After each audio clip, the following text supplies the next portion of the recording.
Mega times news బులెటిన్ల ముందుగా headlines. రాజన్నపేటలో సీఎం రేవంత్ రెడ్డి చిత్రపటానికి ఘనంగా పాలాభిషేకం.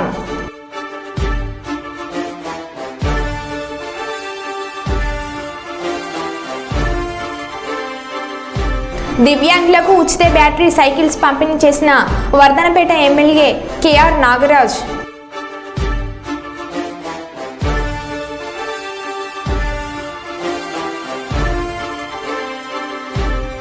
బీసీ ఎస్టీ హాస్టళ్లను ఆకస్మిక తనిఖీలు చేపట్టిన ఎమ్మెల్సీ డాక్టర్ కంచెల శ్రీకాంత్.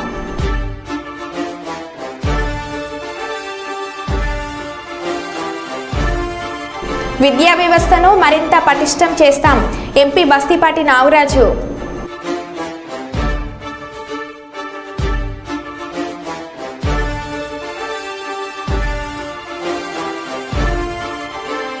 కాల్వ శ్రీరాంపూర్ పోలీస్ స్టేషన్ను సందర్శించిన సిపి.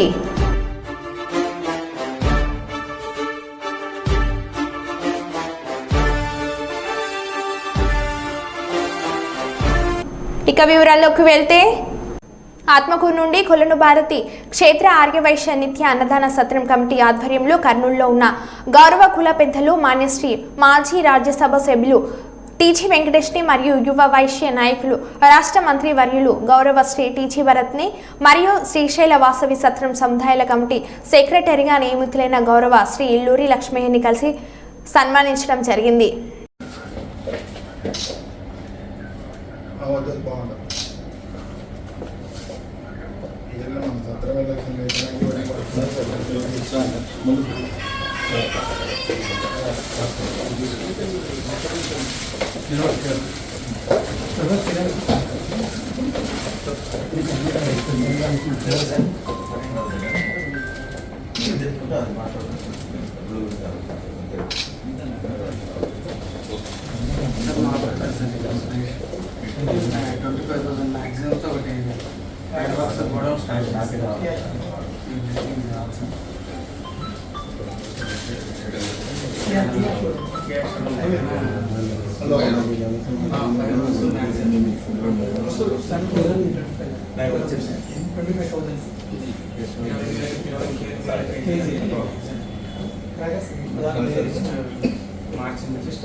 రాష్ట్ర వ్యాప్తంగా రైతులకు 2 లక్షల రుణమాఫీ చేయడం సంతోషకరమని అన్నారు పెద్దపల్లి ఎమ్మెల్యే చింతకుంట విజయరమణారావు. రాష్ట్ర ఆర్థిక పరిస్థితి అధ్వానంగా ఉన్న ఇచ్చిన మాట ప్రకారం రైతు రుణమాఫీ చేస్తున్నామని పేర్కొన్నారు. రైతు రుణమాఫీతో పెద్దపల్లి నియోజకవర్గంలో దాదాపు 17,000 మంది రైతులకు లబ్ధి చేరుతుందని తెలిపారు. ఈ దశాబ్దపు అతిపెద్ద వేడుక రైతన్నలకు రుణమాఫీ పండుగని ఎమ్మెల్యే కొనియాడారు. రుణమాఫీ చేసిన CM Revanth Reddy, deputy CM బట్టి విక్రమార్క, జిల్లా మంత్రి శ్రీధర్ బాబు, రాష్ట్ర మంత్రులకు ఎమ్మెల్యే కృతజ్ఞతలు తెలిపారు. అనంతరం క్యాంప్ కార్యాలయం నుండి బైక్ ర్యాలీతో వెళ్లి జెండా చౌరస్తా వద్ద బాణసంచా పేల్చి సంబరాలు జరుపుకున్నారు.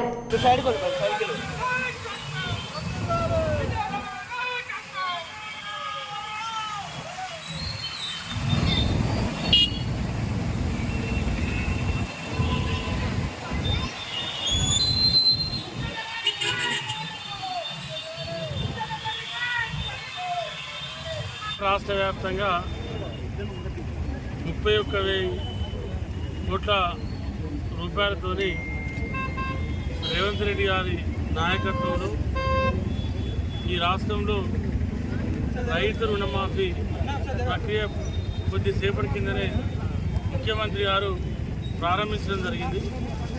ఇది తెలంగాణ రైతుల పక్షాన, ముఖ్యంగా పెద్దపల్లి జిల్లా రైతుల పక్షాన మేము ముఖ్యమంత్రి రేవంత్ రెడ్డి గారికి, కాంగ్రెస్ ప్రభుత్వానికి మా హర్షం వ్యక్తం చేస్తూ ఉన్నాం, శుభాకాంక్షలు వ్యక్తం చేస్తూ ఉన్నాం.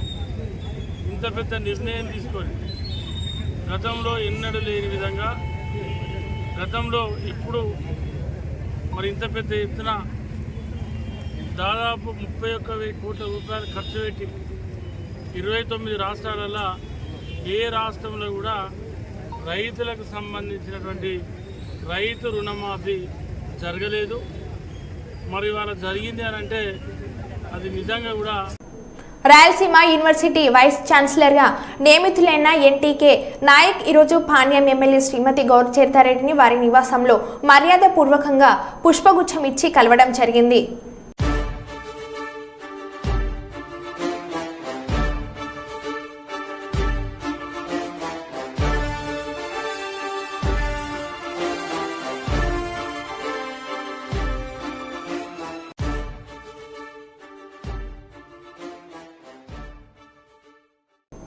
కర్నూలులోని విజయవాడ సిఎస్ కార్యాలయం నుండి త్రాగునీరు, సీజనల్ వ్యాధులు తదితర అంశాలపై అన్ని జిల్లా కలెక్టర్లతో వీడియో కాన్ఫరెన్స్ ద్వారా సమీక్షిస్తున్న రాష్ట్ర ప్రభుత్వ ప్రధాన కార్యదర్శి నీరబ్ కుమార్ ప్రసాద్ కలెక్టరేట్ నుండి వీడియో కాన్ఫరెన్స్లో పాల్గొన్న జిల్లా collector P Ranjith Basha, joint collector Narapareddy Mourya, municipal commissioner Bhargav Teja, DRO Madhusudan Rao తదితరులు.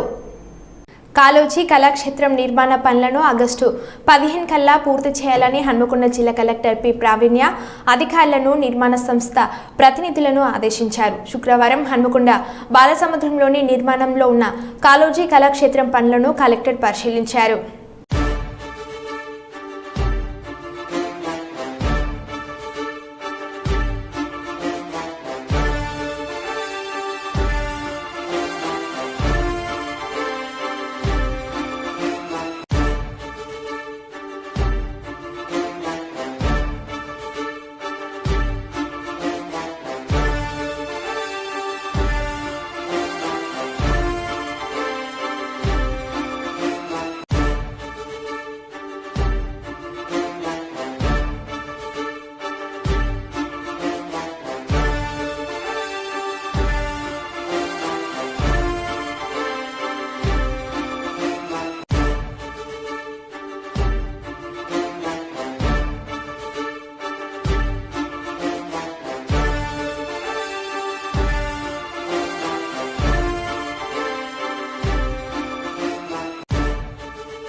కర్నూలులోని స్థానిక 15వ వార్డు బుధవారపేట హిందూ శ్మశాన వాటికలో 70 లక్షల రూపాయలతో మౌలిక సదుపాయాలు కల్పన కార్యక్రమానికి శంకుస్థాపన నిర్వహించిన రాష్ట్ర మంత్రి టీజీ భరత్. ఈ కార్యక్రమంలో పాల్గొన్న ఎంపీ బస్తిపాటి నాగరాజు, 15వ వార్డు కార్పొరేటర్ శివమ్మ తదితరులు.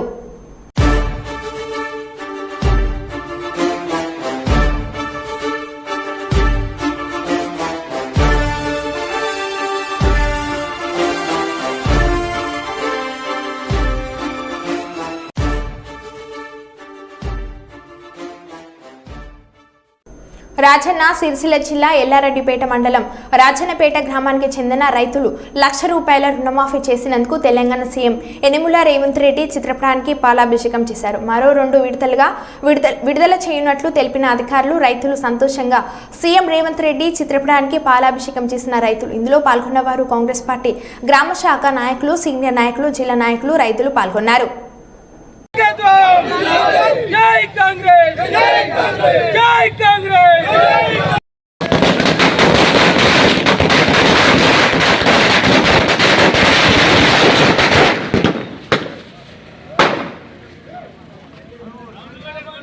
కొట్టు ఫోటో కొట్టొద్దు, పాలన కూడా చేస్తాడు.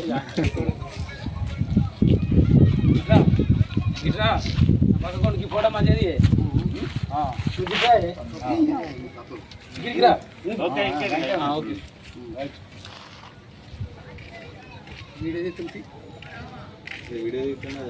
మాట్లాడాలి. బాబురెడ్డి ఉన్నాడు, ఈ బాబురెడ్డి మాట్లాడాలి. మంచిగా వయసు మాట్లాడు, అందరికి రాదు. రాజన్నపేట కాంగ్రెస్ గ్రామ కమిటీ తరఫున గట్టిగా మాట్లాడింది ఏంటంటే రైతు రుణమాఫీ శ్రీ రేవంత్ రెడ్డి నాయకత్వంలో తెలంగాణ ప్రభుత్వం రైతు రుణమాఫీ ఏ పార్టీకి సంబంధం లేకుండా రైతు రాజ్యం రావాలి, ఇందిరాగాంధీ పరిపాలన అని చెప్పి అందరికీ 2 లక్షల వరకు రుణమాఫీ మొదటి విడత ₹1,00,000 లోపు చేసిండు. మాకు అందరికీ రాజన్నపేట తరఫున అందరికీ చాలా సంతోషంగా ఉంది. రైతులందరూ ఆర్థికంగా బాగుపడాలి, అప్పుల బాధ నుంచి బయటపడాలని చెప్పి ఆలోచనతో కాంగ్రెస్ ఇందిరాగాంధీ రాజ్యం రావాలని మొదటి నుంచి కోరుకున్నాం. అలాగనే ఇందిరాగాంధీ రాజ్యం వచ్చింది, రైతు రాజ్యం కూడా వచ్చింది. ఈ 9 నెలల వల్ల మా రాజ్యానికి మా కాంగ్రెస్ పరిపాలనలో చాలా అందరికీ సంతోషకరమైన మొదటిది. ఆర్థికంగా రైతు బాగుపడితే దేశం బాగుపడుతుందనే ఆలోచనతోటి రేవంత్ రెడ్డి గారు ఈ ప్రవర్తన ఈ సాయం చేసినందుకు మేము ఆయనకు కృతజ్ఞతలు చెప్తున్నాం. ఎప్పుడు కానీ కాంగ్రెస్ పార్టీ ఎంబటుండి ఈ రైతు రాజ్యం ఎంబటుండి రైతు రాజ్యం కావాలని కోరుకుంటూ ఎప్పుడు కాంగ్రెస్ పరిపాలనలో మేము ఎప్పుడు కాంగ్రెస్కు సాయం చేస్తామని కోరుకుంటున్నాం. పేట గ్రామంలో గ్రామ శాఖ ఆధ్వర్యంలో ఈరోజు పాలాభిషేకం చేయడానికి కారణం రుణమాఫీ. రైతు రుణమాఫీ చేయడం అంటే ఇది మామూలు విషయం కాదు. ఇలా రైతులకు రుణమాఫీ చేసినటువంటి రేవంత్ రెడ్డికి మనం ఏమిచ్చి రుణం తీర్చుకుంటాము, మనం ఏమిచ్చి రుణం తీర్చుకోలేకపోతాం. ఇంత పెద్దగా మనకు చేసినటువంటి మన రేవంత్ రెడ్డి గారికి ధన్యవాదాలు. ఈరోజు రాజన్నపేట గ్రామశాఖ అధ్యక్షతన గ్రామ రైతులు మరి గరీబులు ప్రభుత్వాన్ని ఆదుకోవాలన్న ఉద్దేశంతో రేవంత్ రెడ్డి గారు ఇవాళ రైతులకు మొదటి విడతగా ₹1,00,000 రుణమాఫీ చేయడం జరిగింది. అలానే ఇందిరమ్మ రాజ్యంలో గరీబులు పేదల పెన్నిది, పేదలు బాగుపడ్డదంటే కాంగ్రెస్ పరిపాలననే బాగుపడ్డది. ఇక ముందు సుత 2వ విడతగా మళ్ళీ ₹1,00,000 రుణమాఫీ చేయడానికి సిద్ధంగా ఉన్నది ప్రభుత్వం. అట్లాంటి రేవంత్ రెడ్డికి ఈరోజు రాజన్నపేటలో మేము అందరం కలిసికట్టుగా రైతులం అందరం రుణమాఫీ జరిగిన వ్యక్తులు కానీ ఇంకా లబ్ధి పొందే రైతులు కానీ అందరము రేవంత్ రెడ్డికి కృతజ్ఞతలు తెలుపుతూ పాలాభిషేకం చేసినాము. ఎప్పటికీ కాంగ్రెస్ పార్టీ వెన్నంటుండి ఇక ముందు జరగబోయే సంక్షేమ పథకాలలో మేము ప్రజల ముందుకు తీసుకుపోతాము, ప్రజలకు జరిగే అభివృద్ధి కార్యక్రమాలు చెప్తాము. అదేవిధంగా ఇక్కడ ఇంకేం కావాలన్నది మండల స్థాయికి తీసుకుపోయి మండలంలో ఉన్న పెద్ద నాయకులకు చెప్పి వాళ్ళ నుంచి జిల్లా స్థాయికి తీసుకుపోయి జిల్లా స్థాయిలో నుంచి రేవంత్ రెడ్డి గారి ఆధ్వర్యం తీసుకుపోయే స్థాయికి సుధా మేము రైతుల తరపు నుంచి మేము అందరము మా రైతులందరం ఒక కోరిక నిర్దిష్టమైన హామీ తీసుకోవాలని మేము జిల్లా నాయకత్వానికి ఖచ్చితంగా చెప్తాము. కాంగ్రెస్ పార్టీ మేము ఎక్కడికి రుణపడి ఉంటాము. జై కాంగ్రెస్. తిరుపతి జిల్లా గూడూరులో ఇంటర్ విద్యార్థినిపై జరిగిన అత్యాచారం సంఘటనపై డీఎస్పీ సత్యనారాయణ రెడ్డి మీడియా సమావేశం నిర్వహించారు. నిందితుడు వినయ్ పాత నేరస్తుడు, అతనిపై రౌడ్ షీట్ కూడా ఉందని వెల్లడించారు. నిందితుడు యువతిని కాలేజ్ వద్ద నుండి బలవంతంగా ఆటోలోకి ఎక్కించి తీసుకువెళ్లాడని అన్నారు. గాంధీనగర్లోని నిర్మానుష ప్రాంతంలో ఉన్న ఓ ఇంట్లో యువతిపై అత్యాచారం పాల్పడినట్లు తెలిపారు. ఈ విషయంపై మనస్తాపానికి గురైన యువతి ఫ్లోర్ క్లీనర్ను తాగి ఆత్మహత్య ప్రయత్నంకు పాల్పడిందని అన్నారు. ప్రస్తుతం యువతి ఆరోగ్య పరిస్థితి నిలకడగా ఉందని, నిందితుని కోసం గాలింపు చర్యలు చేపట్టామని, పెందుర్తిపై కఠిన చర్యలు తీసుకుంటామని వెల్లడించారు.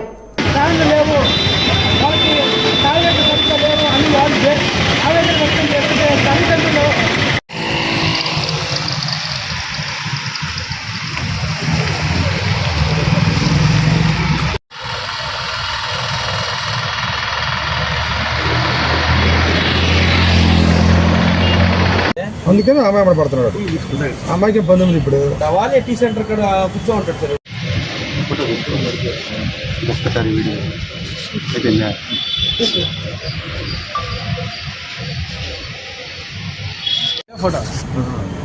10 సెకండ్స్ పట్టట్లేదు. ఆయనకి కోటింగ్ పట్టలేదా? రోజు గూడూరు పట్టణ పరిధిలో తిరుపతి జిల్లాలో ఒక అత్యాచారం గురించి ఒక ప్రైవేట్ కాలేజీ యువతకి ఇంటర్మీడియట్ సెకండ్ ఇయర్ చదువుతున్న ఒక పాప వెళ్తుంది. అక్కడికి ఒక రౌడీ షెటర్ అనేవాడు, వాడు గూడూరు పట్టణ పరిధిలోని 1 పరిధిలోని గుంచుపల్లి వినయ్ కుమార్, అక్కడికి వెళ్ళి ఆ అమ్మాయిని ముందు రాముంటాడు ఆటోలో వెళ్తాడు. అమ్మాయి చెప్పే పరిణామంలో ఆటోలో వెళ్ళి అక్కడ రాముంటే రాదు, లేకపోతే నేను ప్రేమిస్తున్నాను చెప్తాను. అంతకుముందు వార్నింగ్ ఇవ్వడం జరిగింది 2 years బ్యాక్. మళ్ళీ వార్నింగ్ ఇస్తే అప్పటి నుంచి లేదు. మళ్ళీ నెక్స్ట్ డే ఆడు కాలేజీ వద్దకు వెళ్ళి అమ్మాయిని బలవంతంగా ఇచ్చుకోవడం, ఆటోలో ఎక్కించుకొని లేకపోతే మీ వాళ్ళని బెదిరిస్తానికి చంపేస్తానికి బిజినెస్ జరిగిందని చెప్పి అమ్మాయి చూస్తుంది.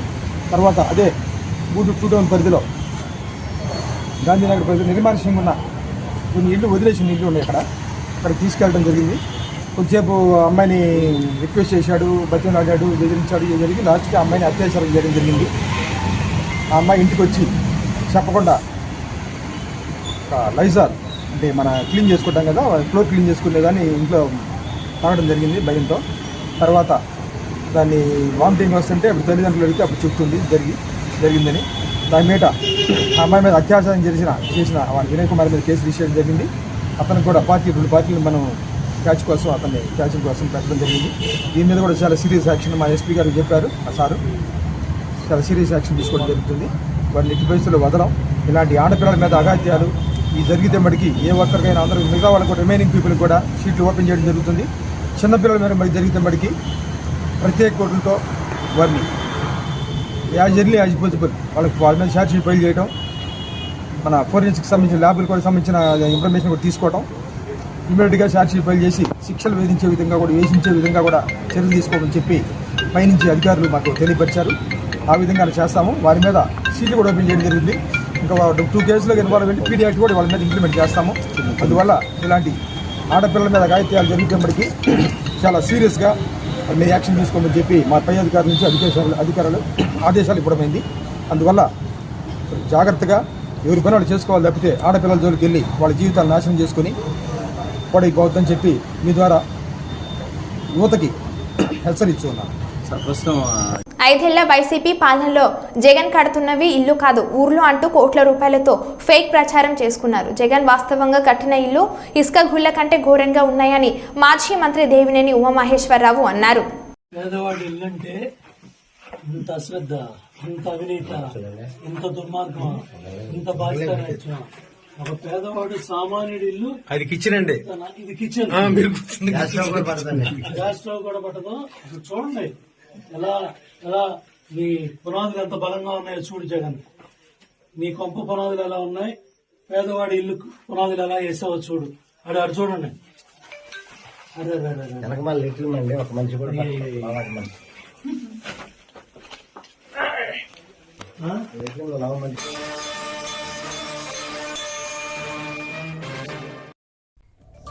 పేరేచర్లలో నాసిరకంగా జగనన్న కాలనీ ఇళ్ల నిర్మాణం. పేకమేడల్లా కూలిపోతున్న గుత్తేదారులకు బిల్లుల చెల్లింపు. బూడిద పోసి కడుతున్నారు. బూడిద పోసి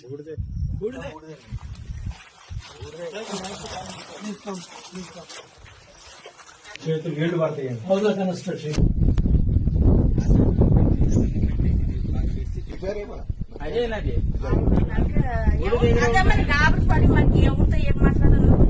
నేను అదే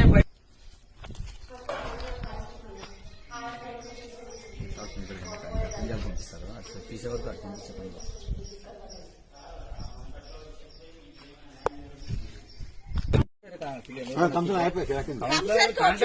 మా తాత అయ్యలేదని ఎంత అమౌంట్ ఇచ్చినారా? చేస్తానా 1.30 ఇచ్చినామన్నా. మళ్ళీ ఆ ఇల్లు ఒకటి కట్టినాడు, పెయింట్ వేరే కొట్టిండన్న.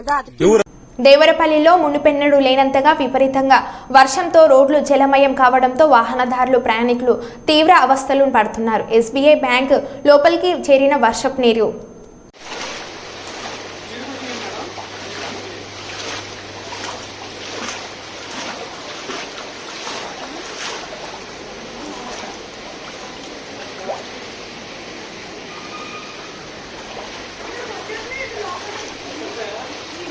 లోపలికి కూడా వెళ్ళిపోయినాయి సార్.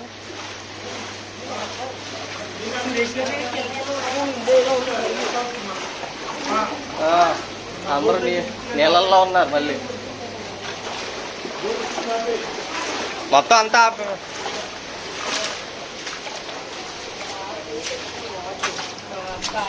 వాటర్ వచ్చింది బయట, మొక్కల్లోకి వచ్చేసింది. కానీ నేను లోపల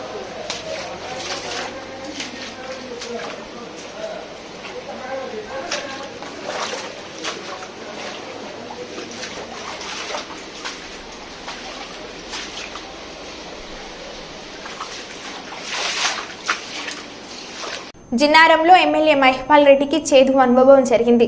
గత 10 సంవత్సరాలుగా పార్టీకి కష్టపడ్డ వారికి కాకుండా స్వార్థ రాజకీయాల కోసం పార్టీలోకి వచ్చి అధికారం చెలాయిస్తామంటే ఊరుకునే ప్రసక్తి లేదంటున్న కాంగ్రెస్ శ్రేణులు.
ఎస్పీ ప్రతాప్ శివకిషోర్ మాట్లాడుతూ వాతావరణంలో మార్పుల ద్వారా ఎగువ ప్రాంతాలలో ఏలూరు జిల్లాలో పడుతున్న భారీ వర్షాల నేపథ్యంలో ఏలూరు జిల్లా వ్యాప్తంగా ఉన్న కాలువలు వాగులు నదులు విస్తృతంగా ప్రవహిస్తున్న నేపథ్యంలో ప్రజల యొక్క ఆస్తి ప్రాణాలకు నష్టం జరగకుండా పలు జాగ్రత్తలను తెలియజేశారు. మన ఏలూరు ప్రజలకు మరియు ఏలూరు ప్రాంతం ద్వారా ప్రయాణాలు చేసే ప్రజలందరికీ మన ఏలూరు పోలీస్ తర్వాత ఏపీ పోలీస్ తరఫున ఒక విజ్ఞప్తి. ఈ వాగులు వంకలు ఈ వరదలు ప్రభావంతో వర్షాల ప్రభావంతో కొంచెం ఉధృతంగా ప్రవహిస్తున్నందున కొన్ని ఇంటర్నల్ రోడ్స్ మునిగి ఉంటాయి. అవి కొంచెం త్వరగా వెళ్ళాలన్న ఆతృతతోటి కొందరు ప్రయాణికులు సాహసం చేయడానికి ప్రయత్నిస్తుంటారు. దయచేసి అట్లాంటివి చేయొద్దు. పోలీస్ పికెటింగ్ కూడా పెట్టడం జరిగింది. అయినా కూడా ప్రజల తరపున కూడా అలాంటి వాగులు వెహికల్స్తో కానీ నడకతో కానీ దాటడానికి ప్రయత్నం చేయవద్దు. ఇలాంటి ఇన్సిడెంటే మనకి ఇప్పుడు చూసుకుంటే చాలా లక్కీగా ఒక 5 మెంబర్స్ని వేలేరుపాడు మండలంలో అతి కష్టం మీద రెస్క్యూ చేయగలగడం జరిగింది. కాబట్టి ఇట్లాంటి ఇష్యూస్ ఉన్నాయి కాబట్టి ఈ వాగుల్ని మీరు దాటడానికి అనవసరమైన సాహసం చేయొద్దు. ఈ వరదలు వానలు వృద్ధి తగ్గే వరకు మీరు ప్రయాణాలను కొంచెం రిస్ట్రిక్ట్ చేసుకుంటే మంచిదని మా విజ్ఞప్తి. Thank you. మంత్రి పొన్నం ప్రభాకర్ మాట్లాడుతూ ఎన్నికల్లో రాహుల్ గాంధీ ఇచ్చిన మాట నిలబెట్టుకుని రేవంత్ రెడ్డి నాయకత్వంలో రైతులు రుణమాఫీ అమలు చేయడం చారిత్రాత్మకమైన రోజు. దేశంలోనే 2 లక్షల రుణమాఫీ చేసిన ప్రభుత్వంగా తెలంగాణ ప్రభుత్వం నిలిచింది. ఈ రోజు ₹1,00,000 రుణమాఫీ చేశాం. తర్వాత 2 లక్షల రుణమాఫీ జరుగుతుంది. మొత్తం రైతాంగానికి రుణమాఫీ జరుగుతుంది. రుణమాఫీ పొందిన రైతులందరికీ శుభాకాంక్షలు. వాళ్ళంతా ఈ దేశ నిర్మాణంలో తెలంగాణ వ్యవసాయ రంగంలో ప్రధాన భూమిక పోషించాలని కోరుతూ వారందరికీ శుభాకాంక్షలు తెలియజేసిన మంత్రి రైతు రుణమాఫీ ఎన్నికల్లో చెప్పినట్టుగా రాహుల్ గాంధీ గారి మాట నిలబెట్టుకొని ఈరోజు రేవంత్ రెడ్డి గారి నాయకత్వంలో తెలంగాణ రైతులకు చారిత్రాత్మకంగా దేశంలో మొట్టమొదటి తెలంగాణ ప్రభుత్వంగా 2 లక్షల రూపాయల రుణమాఫీ చేసినాం. ఈరోజు 1,00,000, వారం 10 రోజులు 1,50,000, దాని తదుపరి 2 లక్షలు మొత్తం రైతాంగానికి అందరికీ రుణమాఫీ జరుగుతుంది. ఈరోజు రుణమాఫీ పొందినటువంటి వాళ్ళందరికీ శుభాకాంక్షలు. వాళ్ళందరూ కూడా ఈ దేశ నిర్మాణంలో తెలంగాణ వ్యవసాయ రంగంలో ప్రధాన భూమిక పోషించాలని కోరుతూ వారందరికీ నా శుభాకాంక్షలు. మీ పొన్నం ప్రభాకర్. అన్నదాతల కళ్ళల్లో ఆనందం చూడటమే ప్రజాప్రభుత్వ లక్ష్యమని కాంగ్రెస్ పార్టీ సీనియర్ నాయకులు మిన్పాల ప్రకాష్ రావు, అంతటి అన్నయ్య సాయి మహేందర్లు అన్నారు. 2 లక్షల రైతు రుణమాఫీ చేయడం సంతోషమని కాంగ్రెస్ పార్టీ అగ్రనేత రాహుల్ గాంధీ ముఖ్యమంత్రి రేవంత్ రెడ్డి ఇచ్చిన మాట ప్రకారంగా ఇంద్రమ్మ రాజ్యంలో ఏర్పడిన కాంగ్రెస్ ప్రభుత్వం 2 లక్షల రూపాయల రుణమాఫీ అమలు చేయడం రాష్ట్ర చరిత్రలో సువర్ణ అక్షరాలతో లిఖించదగిన కార్యక్రమం అని కొనియాడారు. రైతన్నల కష్టాలు తీర్చడానికి అహర్నిశలు శ్రమిస్తున్న పెద్దపల్లి శాసనసభ్యులు చింతకుంట విజయ రమణరావు ఆధ్వర్యంలో రైతుల కళల్లో ఆనందాన్ని నింపిన ప్రభుత్వానికి రైతుల పక్షాన కృతజ్ఞతలు తెలిపారు. బీఆర్ఎస్ పార్టీ 10 ఏళ్లలో చేయని కానీ కాంగ్రెస్ పార్టీ అధికారంలోకి వచ్చిన 6 నెలలు గడవక ముందే రైతులకు 2 లక్షల రుణమాఫీ చేయడం గర్వించదగ్గ విషయం అన్నారు.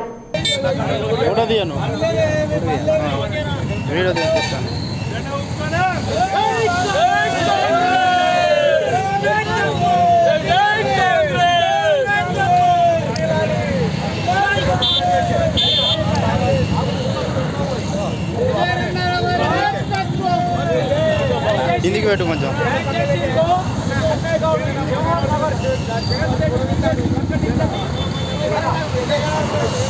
సార్ సతీష్ అన్న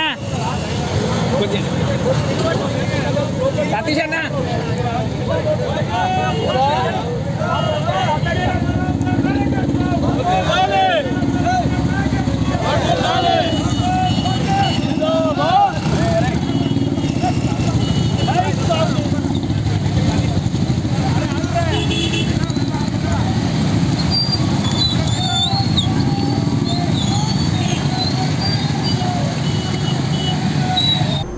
మరో బులెటిన్లో మళ్ళీ కలుద్దాం. Stay tune.